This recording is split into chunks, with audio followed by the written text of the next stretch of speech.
also automate this labeling process by something known as human in the loop labeling. So I'm going to skip that a little bit because of lack of time.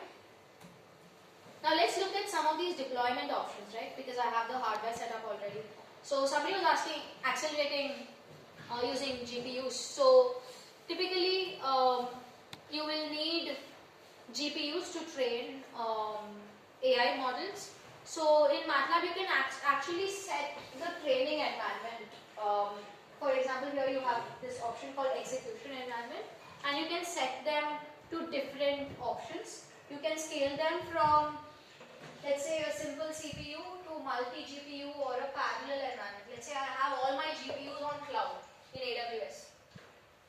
All I have to do is create an AWS account, pay my Amazon vendor for using those GPUs, and then link my MathWorks account with Amazon AWS, and you can use AWS GPUs and run from my MATLAB environment. And cost? Cost depends on GPU provider. So how big GPU you want, for how long you want to use it, they have some pricing model around that. Alternately, your institute here has an HPC system or GPUs or CPUs and supercomputers and so on, right? You can actually use, you can install MATLAB on those supercomputers. You can access through an internal server, access those MATLAB. You can access those processors using your desktop CPU, using desktop MATLAB as well.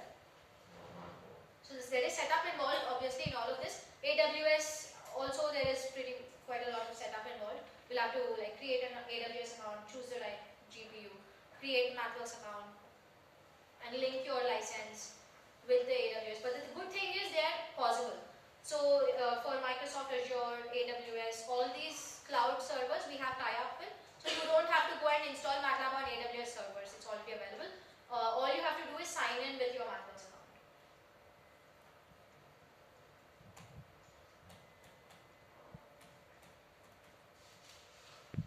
Now we are talking about deployment. So this is an example of deployment.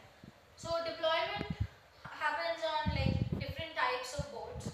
So here you have different types of boards as well. So you have Jetson TX1 on that side, and there you have Raspberry Pi.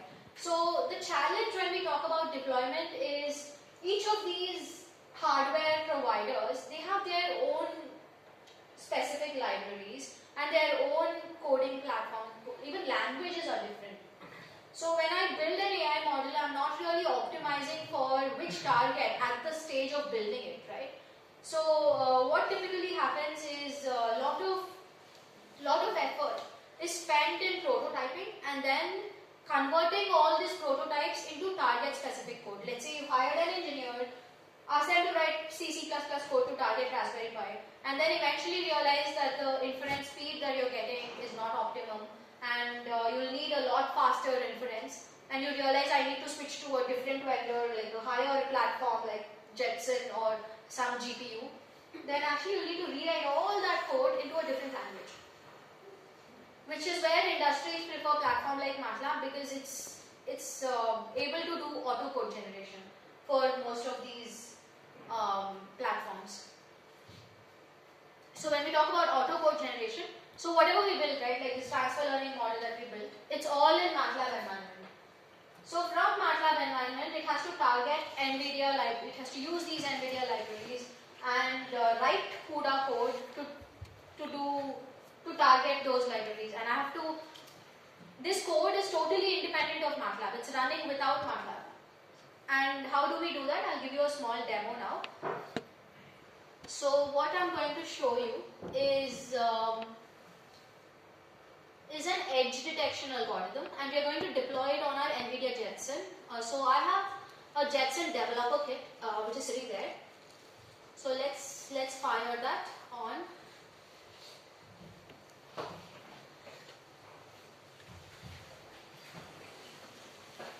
So this is how this Jetson looks like.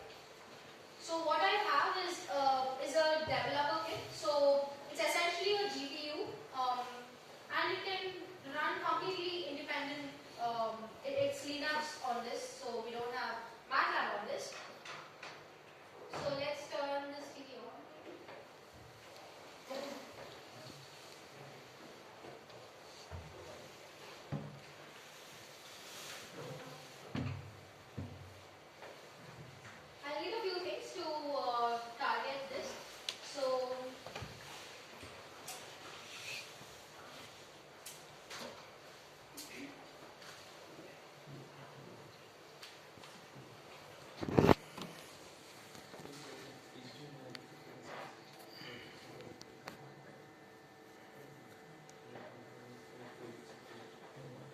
let's do it in another way because all of them are not able to see. Okay. So let me project the whole thing on screen. Yeah. Okay? Yeah.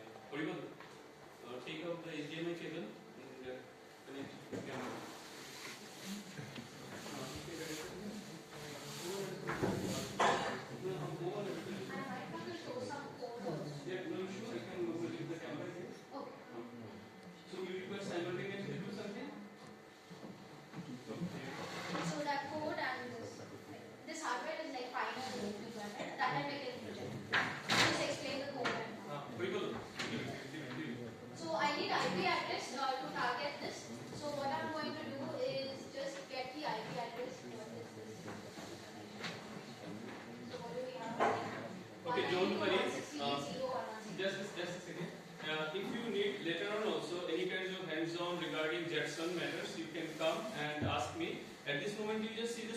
That what she's trying to do, what kind of code will be deployed there. I think that will be better for you to at least perceive. Code is important. The other deployment part here is not so big issue. That we can do later part also. Focus on the code matter. So to target this, I'll need to target this. So what we have set up is, so I have to first bear whatever I get as the developer kit doesn't have a lot of these libraries. So I need to install all of that on the Jetson platform separately. You can connect this is just like a computer almost, right? Like we have a processor here. You can see we are connected it to the display and it has a Wi-Fi module here. So it is connected to the internet as well. And I've set up the keyboard and mouse and other things and a webcam and everything. So we have a webcam here and to an HDMI connected to the display. So currently this display doesn't have any other CPU. It's just running through the Jetson platform. And this is Ubuntu at the back end. And through my Wi-Fi adapter I'm connected to the internet. We are going to target this. I need the IP address. So I'll need this number. So somebody please read it out. I'll have to put it in my code here. 192.168.0.110, right?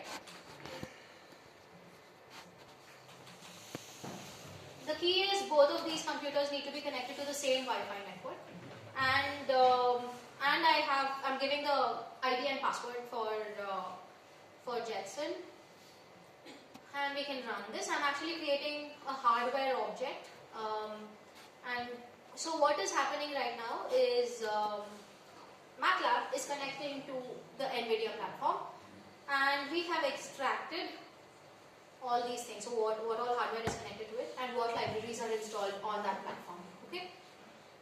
So we have a Jetson Nano developer kit. We have all these versions. We have this webcam that is there on the platform on that Jetson, and the model name of the GPU there. Now what I'm going to do is I'm going to deploy an algorithm of this edge detection algorithm on we've already run this section. So I'm going to deploy this edge detection algorithm on Jetson.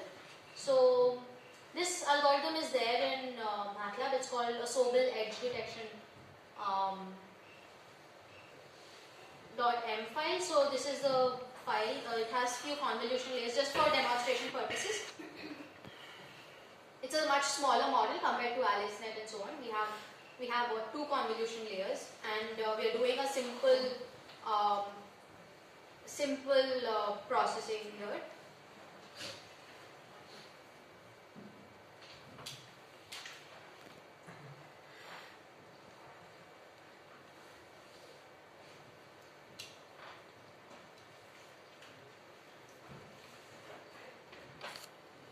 So we ran this part, and now I'm going to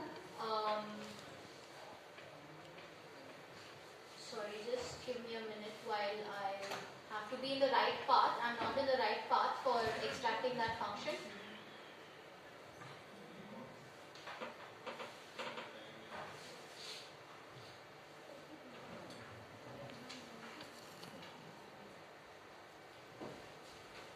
So this is actually an example from the MatLab documentation. So if you want to replicate what I'm doing, all you have to do is go to the MatLab documentation. So I'm running this particular example Sobel edge detection on NVIDIA Jetson Nano. So I can open this script directly from here, or I can get the code to run this script. So let me just Google this and get the code so I can automatically set the path.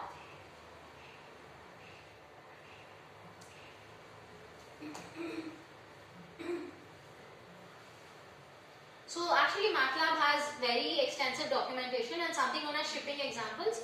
These are very useful for people, anybody to get started. So you don't have to write all this code on your own. There's a lot of shipping examples. You can run these directly. So I'm just going to copy this and run it in MatLab.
So we've now prepared this function, and to target Jetson platform, I'm going to use something called GPU coder. So this is actually an app. If you go and search for GPU coder, you can actually specify the function that you want to use and the parameters that you want to generate code for.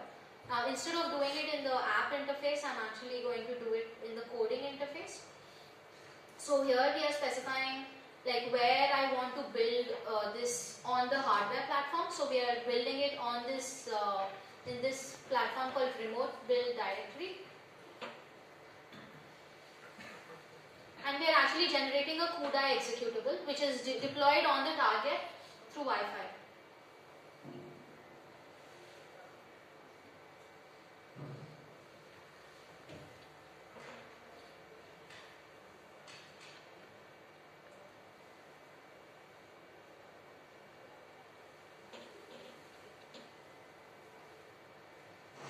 So code generation is complete and we have the report here.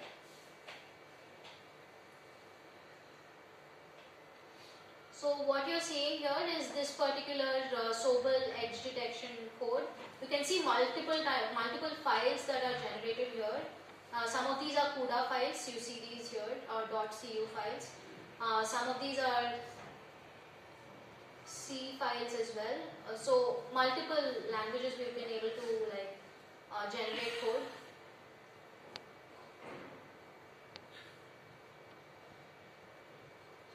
So this is a function for which we generated. Now let me go and try to run this. Let's try this first.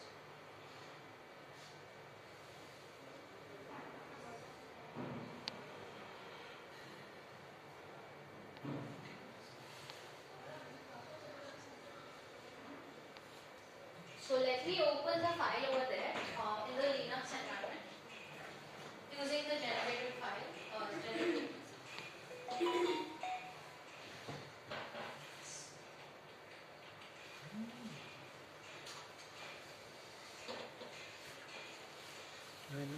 From outside. From outside. मैं ये institute से यहाँ पे आए हैं यहीं पर तुमको मिलाया था So we have this in this particular folder called remote build.